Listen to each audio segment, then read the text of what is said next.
Good morning or evening or in between, wherever you are. We're now on lesson number 22.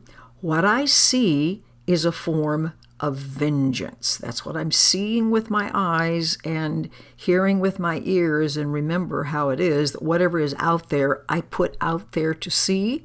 So what I put out there to see was vengeance. Now, what the dictionary says about vengeance is the act or motive of punishing another in payment for a wrong or injury he has committed. It's about retribution.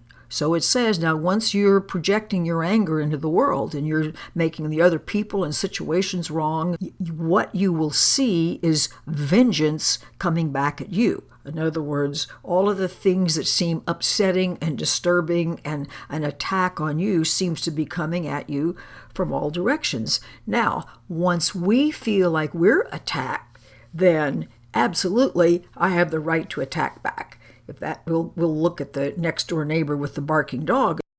I have every right to not be nice to him, and I don't know what revenge you could take out of the neighbor, dump all your trash in his backyard. I don't know, but whatever it is, that seems perfectly justified because his attack is just awful.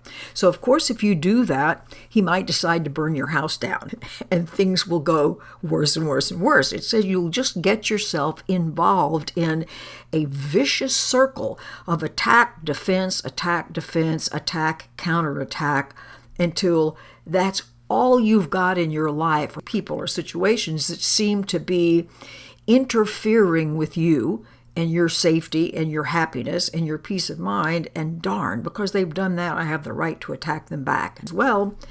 If you remember that peace of mind is our goal, certainly no possibility of peace of mind under those circumstances.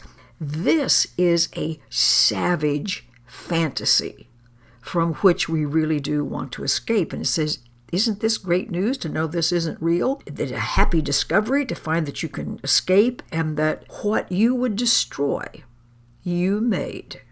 Everything you hate and would attack and kill, you made. And this is where I want to remind you, don't try to understand what this means. This is impossible to understand with all the stuff that we've got in our minds at this moment. So for my 5 practice periods of a minute each today, look around you at anything, whether that's a paper clip on the floor or your own body, animate, inanimate, important, unimportant, far away, close by. It just says, slowly look from one thing to the other and then say, I will see only the perishable. I see nothing that will last. What I see is not real. What I see is a form of punishment. Some part of me inevitably is setting myself up for punishment. And then it says, is this the world you want to see? Is this the way you really want to live in, year out, attack, defense, attack, defense, attack, defense? And it doesn't matter if you see it at a global level with countries attacking and defending, or whether it's an individual person, it's all the same thing. Have you ever once in your life or throughout history, has war and attack ever brought peace? Never, ever once. Never has it brought peace of mind. You might feel like, okay, I finally had the last word. That doesn't give you peace of mind. That gives you some sort of an ego satisfaction, not peace of mind.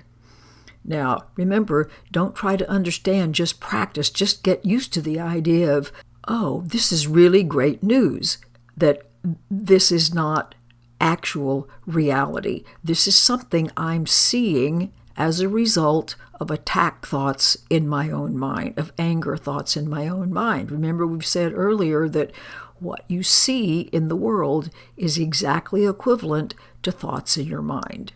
So however daunting this may seem now, it's really great news. I can change my mind. See you tomorrow.